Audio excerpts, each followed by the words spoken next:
ऊपर आदरणीय राजनाथ सिंह एक शब्द तो कहते, आप एक शब्द तो कहते। ये आपकी भी जिम्मेवारी है राजनाथ जी, ये आपकी भी जिम्मेवारी है, रक्षा मंत्रालय का भी जिम्मेवारी है।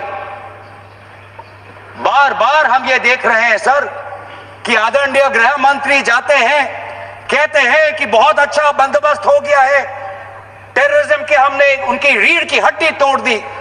तब भी उरी होता है, तब भी बालाकोट, तब भी पुलवामा होता है, तब भी पहलगाम होता है। अंत में जाके जिम्मेवारी कौन लेता है? जम्मू कश्मीर के लेफ्टिनेंट गवर्नर नहीं। अगर जिम्मेवारी किसको लेनी पड़ेगी तो आदरणीय गृह मंत्री आपको लेनी पड़ेगी, नैतिक जिम्मेवारी आपको लेनी पड़ेगी। आप लेफ्टिनेंट गवर्नर के पीछे नहीं छुप सकते, आप लेफ्टिनेंट गवर्नर के पीछे ये केंद्र सरकार नहीं छुप सकती, क्योंकि गृह मंत्री खुद वहां पे थे कुछ ही हफ्ते पहले, खुद उन्होंने सिक्योरिटी का रिव्यू लिया कि आपके पास जानकारी नहीं थी। और सर ये सरकार इतनी कमजोर, ये सरकार इतनी बुज़दिल कि आज उन्होंने इस सर में, क्योंकि उन्होंने अगर इसका किसी का दोष दिया तो टूर ऑपरेटर्स को दोष दिया कि टूर ऑपरेटर्स बिना अनुमति के द्वारा, बिना लाइसेंसेस के द्वारा लोगों को बेसहारा ले जा रहे, हमें तो पता ही नहीं था। ये है इनका कारण, ये बताना चाहते हैं।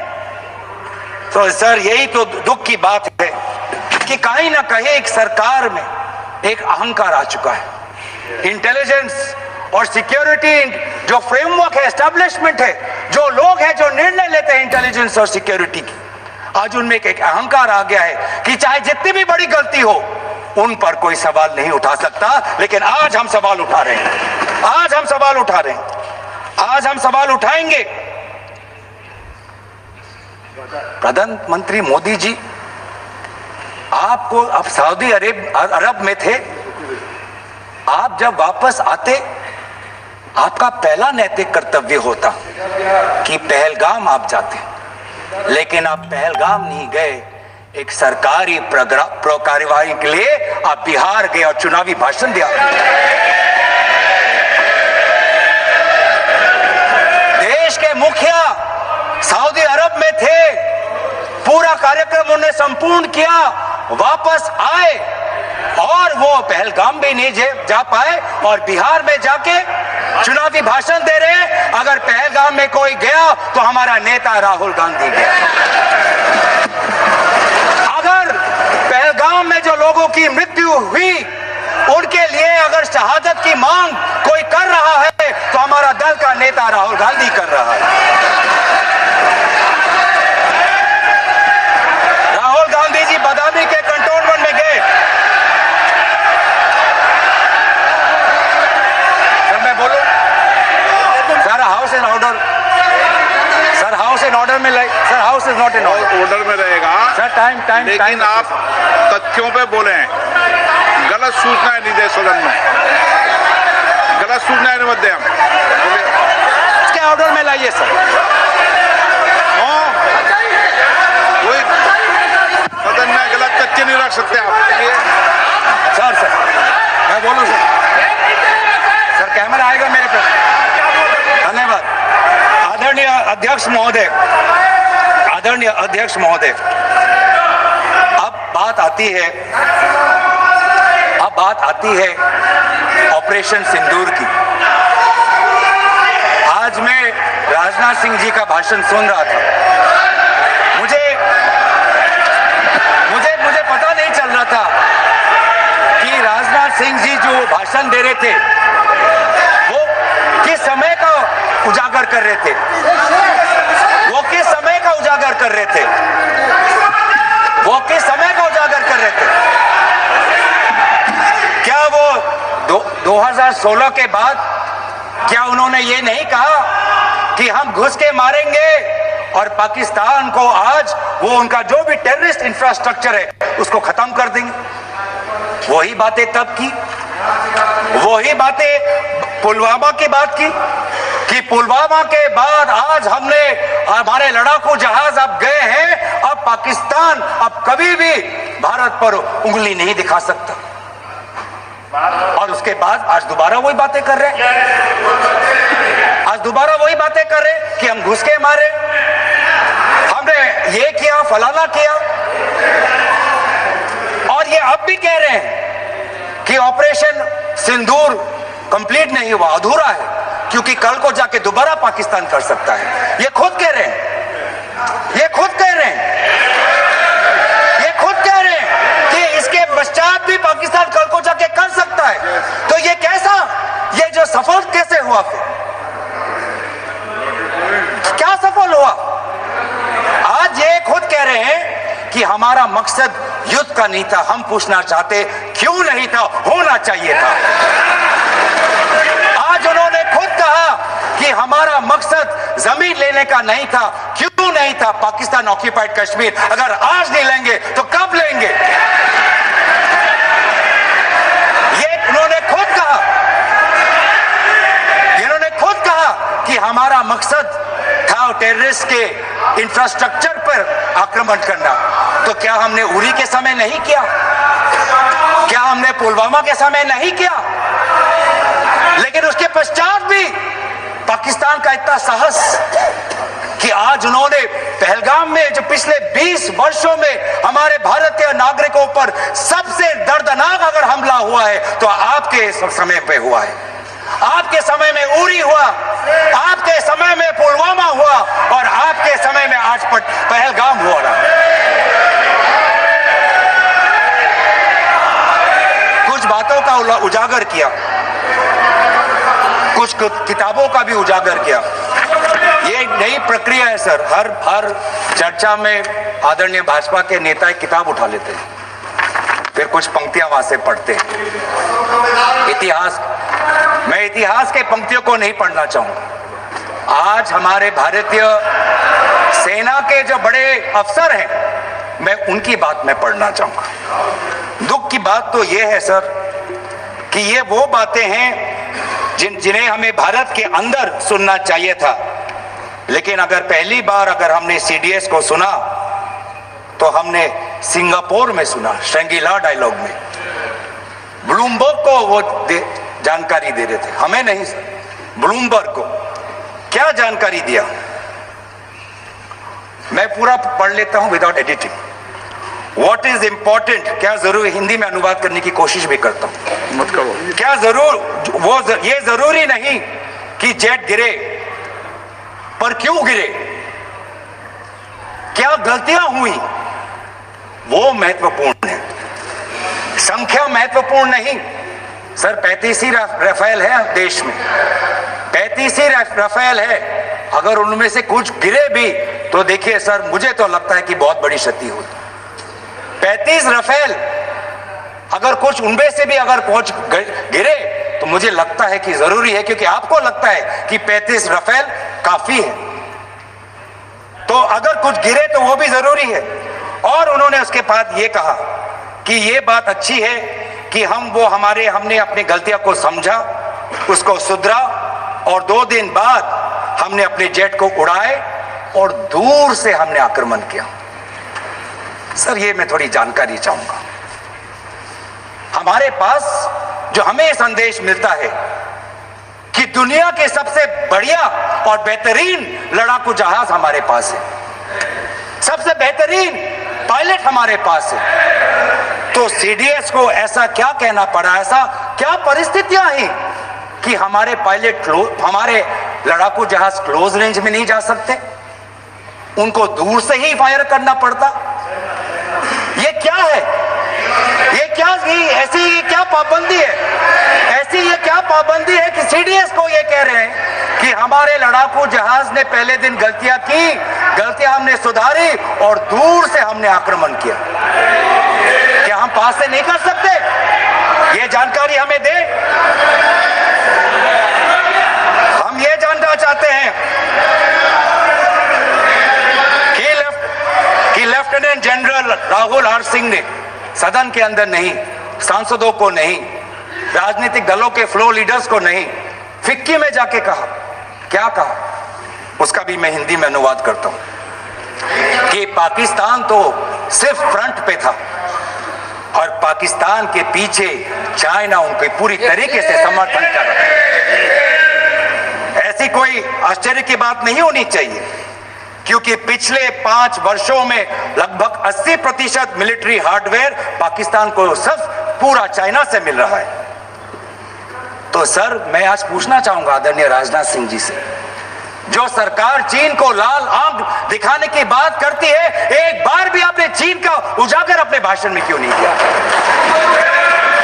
आर्मी कर रही है, आर्मी के कह रही है, आर्मी कर रही है, आर्मी के कह रही है, आर्मी कहती है कि आज कि सिर्फ चीन और पाकिस्तान का ये 2 फ्रंट नहीं, अब 3 फ्रंट का भी हो सकता है, कन्वर्जेंस हो सकता है चीन, पाकिस्तान और बांग्लादेश को लेकर। लेकिन मैं सरकार को याद दिलाना चाहूंगा कि ये जो 2 फ्रंट की जो बात थी, इस बात की शुरुआत किसने की थी?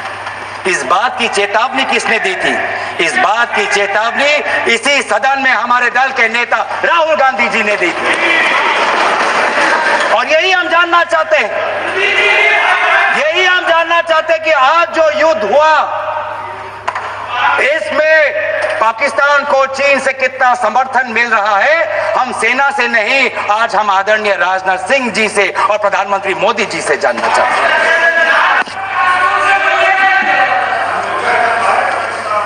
और सर, इंडोनेशिया में जो डिफेंस अटैचे है, उसने तो ताज्जुब की बात कह दी। उसने क्या कहा sir? India defence attache group captain Shiv Kumar ने, हिंदी में दोबारा अनुवाद करता हूं, कि भारत ने लड़ाकू जहाज खोए तो खोए इसलिए क्योंकि कुछ मिलिट्री टारगेट्स पर आक्रमण करने पर पाबंदी थी। क्यों? क्या पाबंदी थी? ऐसे क्या ये राजनीतिक कंस्ट्रेंट्स थे? आपने कहा कि 9 टारगेट पे हमने आक्रमण किया, लेकिन हमें यह भी सूत्रों से जानकारी और मीडिया में आया है, और लेफ्टिनेंट जनरल राहुल सिंह ने खुद कहा कि पहले 21 टारगेट्स चुने गए थे और 21 से फिर 9 हुए। क्यों हुए? क्यों हुए?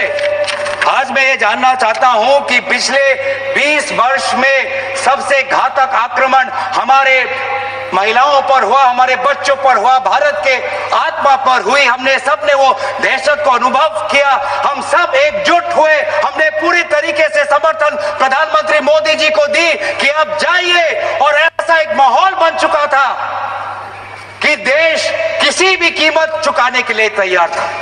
पूरा देश प्रधानमंत्री मोदी जी के साथ था, विपक्ष प्रधानमंत्री मोदी जी के साथ था। और अचानक 10 मई के दिन पे हमारे राष्ट्रदूत कहते हैं कि हम पाकिस्तान पर हमला करेंगे, और शाम के 10 मई को सूचना आती है कि पाकिस्तान के साथ अब युद्ध का हम परिणाम दे रहे हैं, सीज फायर हो गया।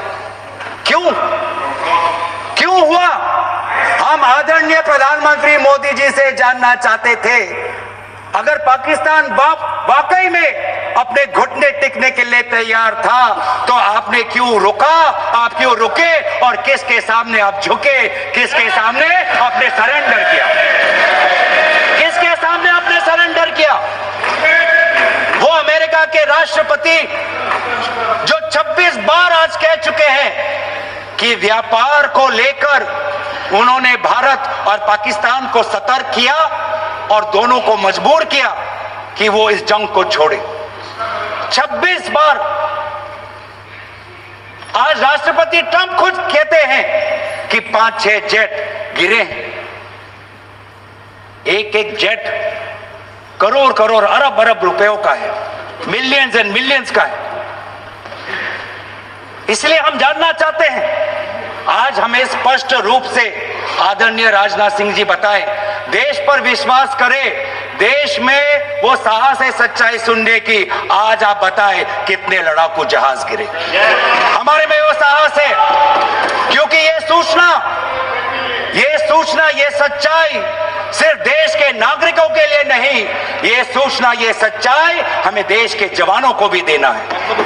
आज उनसे भी झूठ कहा जा रहा है, उनके बीच में भी भ्रम फैलाया जा रहा है। हम उनकी जो सच्चाई है आज हम सदन के अंदर लाना चाहते हैं। और सर, बात में आती है विदेश नीति की। किस मुंह से हम कहें कि विदेश नीति आज सफल हुआ है? किस मुंह से कहें? ये आदरणीय राजनाथ सिंह जी, शंगीला में जो डायलॉग हुआ, उस डायलॉग में जो ड्राफ्ट जो आया, जिसको भारत सरकार ने नकारा, वो ड्राफ्ट बनाने में हमारे ही कुछ सहयोगी देश थे, जिनका नाम मैं नहीं लेना चाहूंगा। लेकिन ऐसे देश जिसको हम परंपरागत दोस्त हम मानते हैं, ट्रेडिशनल एलाइज मानते हैं, आज उन्होंने भी इंडिया और पाकिस्तान को हाइफिनेट कर दिया। और आप ये शब्दों के खेल से आप खुश हो कि ब्राजील के डॉक्यूमेंट में पाकिस्तान, ये जम्मू कश्मीर का, पाकिस्तान का भी नहीं, ब्राजील के डॉक्यूमेंट में सिर्फ जम्मू कश्मीर में जो दहशतगर्दी हुई उसी की निंदा हुई, पाकिस्तान की निंदा नहीं हुई। पर आप उससे खुश हो? अगर आप उससे खुश हो तो मैं जानना चाहूंगा, जो $1 बिलियन का आर्थिक सहायता IMF ने दिया पाकिस्तान को, उस पर आपको क्या कहना है? हम जानना चाहेंगे जो ADB, एशियन डेवलपमेंट बैंक से 800 मिलियन का आर्थिक सहायता जो मिलेगा पाकिस्तान को, आज आप भारत उस पर क्या रवैया? वर्ल्ड बैंक का जो $40 मिलियन आ रहा है, और ये पैसा किसको जाएगा सर?